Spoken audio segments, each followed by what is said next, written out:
So hey guys, welcome back to my another video. I hope you all are doing well. Today's topic is accounts payable. आज का जो topic है accounts payable इतना important रहने वाला है उन पर्सन्स के लिए जो अकाउंट्स पेबल की प्रोफाइल में अपना इंटरव्यू देते हैं। मैं आज अपना पर्सनल एक्सपीरियंस शेयर करूंगा कि मैंने एक साथ तीन तीन MNCs के ऑफर लेटर लिए थे, जिसमें मेरा पहला था HCL, second is Capgemini and third is Genpact. और मैंने जेनपैक्ट ही क्यों चूज़ करा, वीडियो के एंड तक में आपको पता चल जाएगा। बिकॉज जेनपैक्ट मैंने इसलिए चूज़ करा था बिकॉज मुझे सबसे ज़्यादा जो पैकेज मिल रहा था जेनपैक्ट से मिल रहा था। और सबसे ज़्यादा पैकेज मिलने का भी रीज़न ये है क्योंकि मैंने इससे पहले कैपजेमिनी का इंटरव्यू क्रैक करा था, HCL का भी ऑफर लेटर मेरे पास था एंड कैपजेमिनी का भी था। तो इसके बिहाव पर क्या होता है, आप किसी भी कंपनी में अगर आप इंटरव्यू देते हो और अगर आप बताते हो कि मुझे दूसरी कंपनी मुझे इतना दे रही है, क्या आप मुझे इससे ज़्यादा दे सकते हो, तो मैं आपके कंपनी में प्रेफर करता हूँ, अदरवाइज नो इशू। तो इसके बिहाफ पे क्या होता है कि जो भी आप इंटरव्यू देने के बाद अगर आपका बताते हो आप सैलरी नेगोशिएशंस होते हैं, तो क्या करता है कंपनी का जो भी कंसल्टेंसी होता है या फिर HR होता है वो खुद आपसे कहता है कि हाँ आप हमें बताइए आपको कितना चाहिए। अगर उनके पास बजट होगा तो वो आपको देती हैं, अदरवाइज तो वो कहते हैं थैंक यू सो मच, हम किसी और कैंडिडेट्स को हायर करेंगे। सो यहाँ पे बेसिकली मेरा यहाँ पे इम्पॉर्टेंट वीडियो बनाने का ये था कि जो भी कैंडिडेट्स AP की प्रोफाइल में इंटरव्यू देते हैं और वो समझ नहीं पाते कि भाई कौन कौन से क्वेश्चंस पूछे जाते हैं और कहाँ कहाँ से ये क्वेश्चंस आते हैं, तो आज उनके लिए मैं एक बिल्कुल प्रॉपर मैंने नोट्स तैयार करा है। ठीक है, इसमें मैं बताऊंगा कि भाई मेरे जो पर्सनल एक्सपीरियंस है मुझसे क्या क्या क्वेश्चन पूछे गए थे, कि P2P साइकिल में होता क्या है, ठीक है, AP क्या है, AP की प्रोफाइल और कौन कौन से टी कोड्स मेरे से पूछे गए थे। और मतलब ये मान के चलो अगर आपका बैकग्राउंड अगर कॉमर्स से है ना तो आपसे काफ़ी सारी चीज़ें पूछी। स्टार्ट करते हैं। पहला तो मैं आपको ये कहूँगा कि भाई अपना जो इंट्रोडक्शन है ना वो इतना ज़बरदस्त होना चाहिए ना कि सामने वाला बंदा ना आपको आपके इंट्रोडक्शन से ना जज कर ले कि हाँ ये पर्सन मुझे चाहिए ही चाहिए। क्योंकि भाई मैं ये बात इसलिए कह रहा हूँ क्योंकि आपके इंट्रोडक्शन के अंदर ही ना वो बंदा आपको जज कर लेता है कि इस बंदे को कितना आता है और कितना नहीं। और इंट्रोडक्शन भाई मैं पहले भी बता चुका हूँ और अभी भी बोलूँगा कि आपका इंट्रोडक्शन ना सिर्फ और सिर्फ इंग्लिश में ही होना चाहिए और 1.5 मिनट से ज़्यादा नहीं। 1.5 मिनट के अंदर अंदर आप अपना उसके अंदर नेम, प्लेस, अपनी क्वालिफिकेशन क्या है, आप किस चीज़ पे वर्क करते हो, आप प्रीवियस ईयर की कंपनी कौन सी है आपकी, एंड अपनी IT स्किल्स बतानी है आपके, दैट्स ऑल, ख़त्म। ये 1.5 मिनट के अंदर अंदर आपको ख़त्म करना होगा। और इसी के बिहाफ पे वो पर्सन आपसे फिर क्वेश्चन पुट अप करता है कि भाई ज़्यादा से ज़्यादा, क्योंकि देखो जेनपेक्ट की जो ड्राइव आती है ना वो ड्राइव आती रहती है, लेकिन हर ड्राइव में भाई कम से कम ना भी तो 250-300 पर्सन्स एंड कैंडिडेट्स होते हैं। मेरे टाइम पे मैं अपने पर्सनल एक्सपीरियंस से बता रहा हूँ कि जब मैं इंटरव्यू दे रहा था ना मेरे टाइम पे 250 कैंडिडेट्स थे। आप खुद सोचो HR को कितना प्रेशर होगा उसके ऊपर वो 250 कैंडिडेट्स को हैंडल करने में। ठीक है, वो सीधे सीधे पूछे why are you looking for a job change. ठीक है, ये पूछा, ठीक है, आप इतने में काम कर सकते हो, आप US शिफ्ट के लिए सेटिस्फाई हो, आप US शिफ्ट कर लोगे, ये टाइमिंग बताई, कह रहे ठीक है हमारा पैकेज इतना है, कह रहे ठीक है। भाई पहले आपको हाँ ही हाँ भरना है, ठीक है, वो कुछ भी बोले, ठीक है। अरे बाद में क्या होता है इनमें, पता है जेनपैक्ट क्या होता है, पहले होते कंसल्टेंसी की बात होती है, फिर HR, फिर एक बार फिर से आपका सैलरी नेगोशिएशन होता है आफ्टर अ सिलेक्शन। तो मैं बताता हूँ कि मेरा क्या था, पहले इंटरव्यू दिया मैंने, ठीक है। तो पहले जब आती है हमारी कंसल्टेंसी या फिर जो भी कंसल्टेंट होती है या फिर HR होती है, मेरे हिसाब से वो HR ही थी जो पहले जूम मीटिंग लेते हैं, क्योंकि जूम मीटिंग में आपका 2 बार इंटरव्यू होगा। पहला तो HR आती है, ठीक है, वो आपसे बेसिक्स पूछती है कि why are you looking for a job change, ठीक है, आपका एक्सपीरियंस कितना है, ठीक है, आप कौन से टूल्स पे पहले काम कर चुके थे, ठीक है, वो थोड़ा थोड़ा पूछेगी। अगर आप उस पहले राउंड को क्लियर कर गए तो फिर वो सेकंड राउंड के लिए आपको भेजते, वो खुद ही कह देती कि भाई आप अब सेकंड इसी जूम मीटिंग पे आप सेम इस टाइम पे आप इसको ज्वाइन कर लेना। अगर आपको ये चीज़ नहीं बोला गया तो समझ लो भाई कि आपका नहीं हुआ है, ठीक है। तो मैं बेसिकली मैं यहाँ पर जैसे कि मैं बताने आया था कि आपको कौन कौन से क्वेश्चंस पुटअप करे जाते हैं, ठीक है, और SAP से रिगार्डिंग, कोरा से, EB से, जैसे कि क्या क्या आपसे पूछा जाता है। तो जैसे कि पहला तो मैं आपको ना ये बता दूंगा भाई, आप एक कॉपी पेन उठा के अगर आप बैठना है तो आप कॉपी पेन उठा के बैठ लो, ताकि आपको ईजी रहे कि आपको इंट्रोडक्शन कैसे देना है। जैसे कि मैंने इंट्रोडक्शन दिया था कि हाय ma'am, my name is Ali Hussain, ठीक है, आपको एज बताने की कोई ज़रूरत नहीं है भाई, वो उनको पता है, बस आपको एक ग्रेजुएशन आप पास आउट हो, दैट्स ऑल। ठीक है। आप चाहे 30 साल के हो, 40 साल के हो, इससे कोई उनको फ़र्क नहीं पड़ता, क्योंकि एमएनसी अगर आपको ले रही है, आपके ऊपर टाइम और पैसा दोनों खर्च कर रही है। अगर आपको टाइम मिल रहा है, अगर वो आपको टाइम दे रही है, तो यानी कि उसके अंदर, आपके अंदर उसने कुछ ना कुछ क्वालिटी ज़रूर देखी होगी, इसी वजह से। तो ये वीडियो थोड़ी सी लंबी ज़रूर होएगी, लेकिन हाँ, आपका सारा डाउट ज़रूर क्लियर हो जाएगा इसके अंदर, ठीक है। तो जैसे मैंने जो इंटरव्यू के टाइम पे मैंने अपना बताता हूँ कि मैंने किस तरीके से अपना इंट्रोडक्शन दिया था, ठीक है। और मैंने कैसे HCL के तीन ऑफर लेटर्स, HCL के ऑफर लेटर एंड कैपजेमिनी के और जेनपेक के ऑफर लेटर, मैंने तीनों ऑफर लेटर एक साथ लिए थे एंड सेम मंथ में ही। तो शुरू कर, जैसा कि मैं आपको एक इंट्रोडक्शन का एग्जांपल दे रहा हूँ, ठीक है, हम कि मैंने किस तरीके से तीन ऑफर लेटर लिए थे, ठीक है। मेरा फर्स्ट इंट्रोडक्शन, ठीक है। Hi ma'am, my name is Ali Hussain, I stay in Delhi, I have complete my graduation at DAV centenary college, okay. I have a total 1 year experience and currently I am working with the Janpact, and my role and responsibility is validate and verify invoice before processing it, two-way match and three-way match. I process both PO and non-PO based invoice, and ma'am I do Migo and Myro in SAP, okay.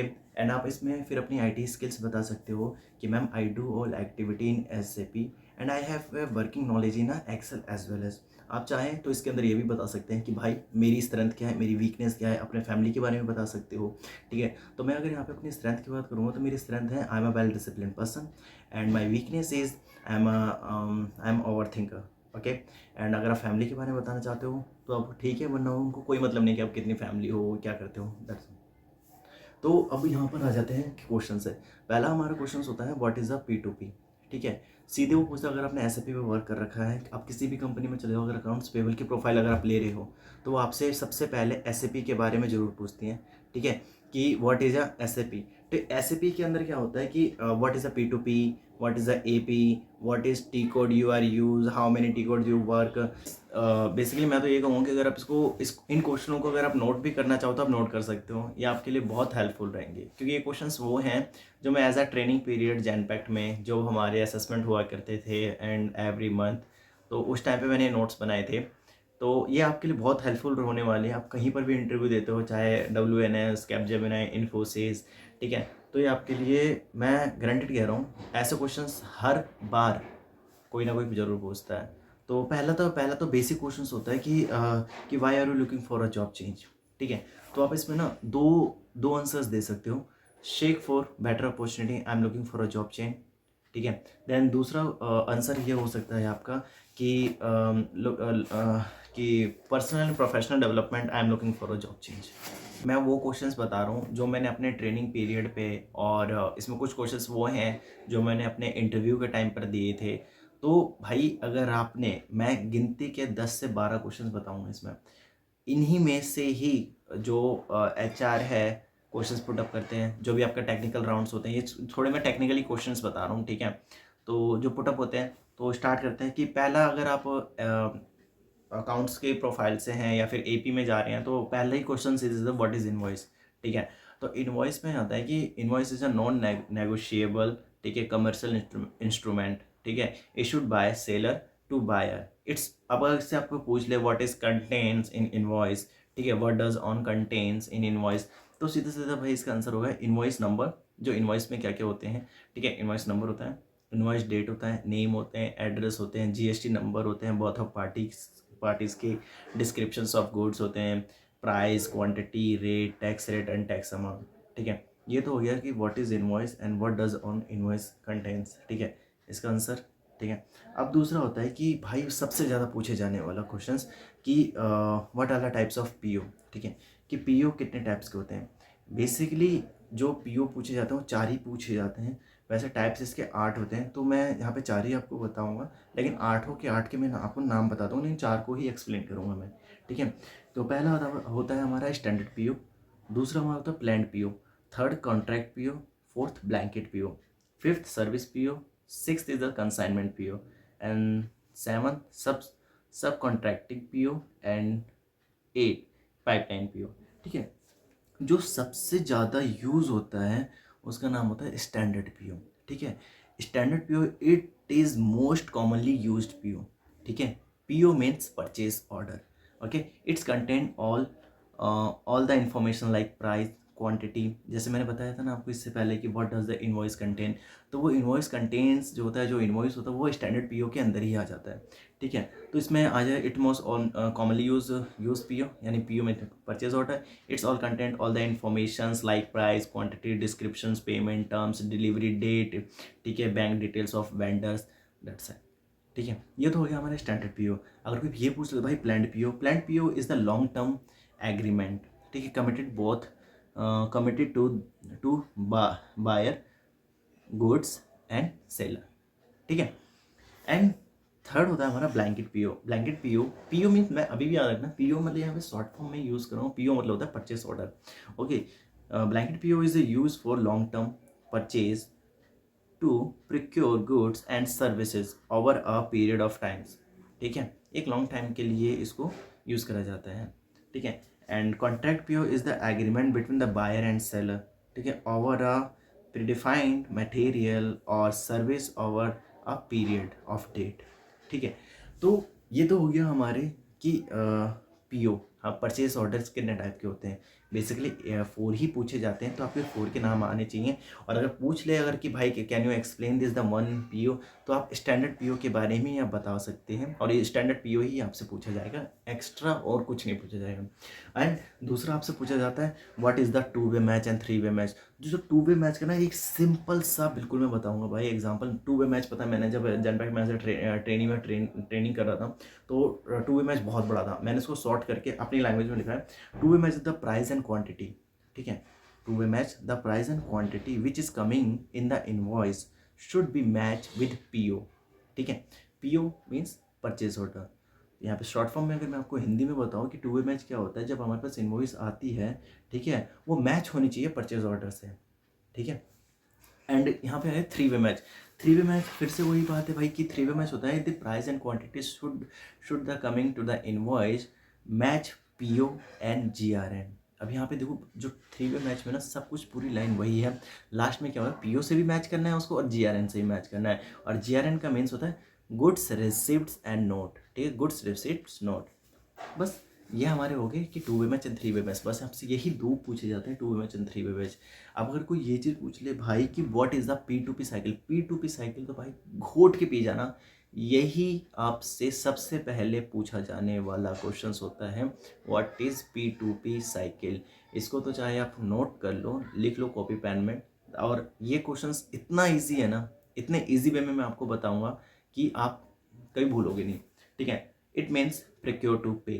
ठीक है, P2P cycle start with the creating the purchase requisitions. Okay, then we have find to vendor and get the quotations. On the basis of quotations we have create the PO means purchase order. Okay, then the vendor deliver the material and storekeeper receive the material and pass the journal entry by MIGO. Okay, invoice inventory account debit to GRN अभी मैंने आपको बताया था, GRN क्या होता है, हमारा goods receipts and note होता है। ठीक है, and then we have receive the invoice copy after checking tolerance limit. ठीक है, टॉलरेंस लिमिट जो होती है किसी भी PD की या फिर PA की होती है, वो 30 लाख से ऊपर की नहीं होती। ठीक है, टॉलरेंस लिमिट आपकी 30 लाख की होती है। ठीक है, तो check the tolerance limit 2 way match and 3 way match and all commercial parameter. यहाँ पे ऑल कमर्शियल पैरामीटर्स का मतलब आ जाता है कि आपने क्या क्या चेक करा, इनवॉइस नंबर चेक करा, इनवॉइस डेट चेक करा, इनवॉइस अमाउंट चेक करा, ठीक है, GST नंबर्स चेक करें, that's all. Okay, and we process the invoice via T code MIRO. ठीक है, MIRO and pass the accounting entries होती है GRN and IR account debit to vendor. Okay, then we have release the vendor payment and payment terms and reconcile the vendor and report to the manager. ये हो गया हमारा P2P cycle. ठीक है, ये इतना छोटा सा है, आप इसी के बिहाफ पर आप इसको आंसर्स दे सकते हैं। ठीक है, तो अगर आपसे कई बार ये पूछ ले कि कई बार एक क्वेश्चन और मेरे से पूछा गया था, मैं वो क्वेश्चंस बताना चाह रहा हूँ कि वो भी आ नहीं रहा, लेकिन हम टी कोड्स पे बात कर लेते हैं क्योंकि हम यहाँ पे सैप कर रहे हैं। तो सैप के क्या क्या टी कोड्स होते हैं, या फिर आपने किस किस टी कोड्स पे, तो मैं यहाँ पे सैप सैप में आप कौन कौन से टी कोड पे वर्क कर चुके हो या फिर किस किस टी कोड पे आप वर्क कर रहे हो, तो गिनती के 7 से 8-10 टी कोड्स आपको याद होनी चाहिए जिस पे आप वर्क करते हो, ठीक है। तो जैसे मेरा मेन था कि FBL, ठीक है, एल आई नहीं है, आई नहीं याद रखना, आई गलती से मैं बोल रहा हूँ, FBL1N, ठीक है, FBL3N, मीगो, माइरो, FB02 ये डिस्प्ले के लिए होता है, FB03, ठीक है, एंड ME23 है। ME23N बेसिकली क्या होता है, हमें परचेस पीओ को चेक करने के, परचेस ऑर्डर को हम चेक करने के लिए होता है, ठीक है। एंड और हो सकता है कि मैं, हाँ, चेक करने के लिए हमारा था ME23N, ठीक है। एंड क्रिएट, अगर आप बायर जो होते हैं जो पीओ को किस कौन से टी कोड से आप क्रिएट करते हो, तो ME21N से आप क्रिएट करते हो। तो मैं यहाँ पे आपको एक और क्वेश्चन बताना चाहूँगा कि what is a purchase requisition. Purchase requisition, it is the document generated by any department, ठीक है। और ये जो टी कोड्स होता है ME51N से, ठीक है। तो भाई ये वीडियो थोड़ी लंबी जरूर होने वाली है, लेकिन इसमें आपके सारे क्वेश्चंस जो जो पूछे जाते हैं ना, वो सारे क्लियर हो जाएंगे। बेसिकली अगर देखो, अगर स्टार्टिंग में एचआर होता है, ये तो हो गए टेक्निकली क्वेश्चंस, ठीक है। एचआर आपका क्या होता है, अगर पूछने के लिए बैठ जाए तो वो स्टार्टिंग में आपसे से पहले तो जनरल एंट्रीज पूछेगा, ठीक है, अकाउंटिंग से रिलेटेड, जैसे कि how many types of accounts, personal, reals and nominal. Personal का क्या होता है, debit the receiver, credit the giver, ठीक है, ये सब चीज़ें हैं। Debit comes in, credit goes out, debit income and gains, credit expenses and losses, ये सारी चीज़ें आपको पता होनी चाहिए, ठीक है, because you are the graduate person. अगर आपने बीए में कर रखा है या बीकॉम कर रखा है, पहली बात तो आपको देखो भाई, एंट्रीज, अगर अकाउंट्स पेबल की प्रोफाइल में अगर आप जा रहे हो तो आपको ये पता होना चाहिए, ठीक है। आप ये नहीं कह सकते नहीं मुझे एंट्रीज नहीं आती, तो ठीक है, नहीं आती तो जाओ भाई, और पर्सन हम देख लेंगे। तो आपको वहाँ पे ना नहीं बोलना किसी भी चीज़ को लेके, क्योंकि आप नहीं तो आपके पीछे 249 कैंडिडेट्स और हैं जगह लेने के लिए, ठीक है। तो ना नहीं, अपने आप को पहले से फुल्ली प्रिपेयर रखो, ठीक है। और भी क्वेश्चंस होंगे तो मुझे नहीं लगता कि और क्या क्या मैं क्वेश्चन बताऊँ, क्वेश्चंस भाई मेरे पास बहुत सारे हैं, लेकिन अब मैं ये क्वेश्चंस तभी आपके सामने पुटअप करूँगा जब आप मुझे बताओगे कि भाई और किस चीज़ पे आपको क्वेश्चंस चाहिए, ठीक है, और किस पे मैं और वीडियो बनाऊं। तो आप बस शेयर कर दो इस वीडियोस को उन पर्सन्स के पास जो कि अकाउंट्स पेबल की प्रोफाइल के लिए इंटरव्यूज़ दे रहे हैं। और मैं अब इसमें, जैसे कि मैंने बताया कि मैंने तीन ऑफ़र लेटर्स लिए थे, HCL से भी, कैपजेमिनी से भी एंड जेनपैक्ट से भी। तो ये आपका बहुत बेनिफिट हो जाता है कि अगर, जैसे मैंने पहले भी बताया कि अगर आपने एक कंपनी से ऑफ़र लेटर लिया है, फिर उसमें क्या धीरे धीरे धीरे आप हाइक बढ़वा सकते हो अपनी, ठीक है। तो आई होप कि आपको ये वीडियो अच्छी लगी होगी। अब यहीं पे इसको रैप अप करते हैं, बिकॉज और भी मेरे काम है, तो ख़त्म करते हैं। आपके जो भी डाउट्स हैं आप नीचे कमेंट बॉक्स में लिख दीजिए, ठीक है। और ये वीडियो ज़्यादा से ज़्यादा शेयर कर दो अपने उन पर्सन्स को जो AP की प्रोफाइल या फिर AP की ड्राइव देते हैं। तो बाय बाय, मिलते हैं नेक्स्ट वीडियो में।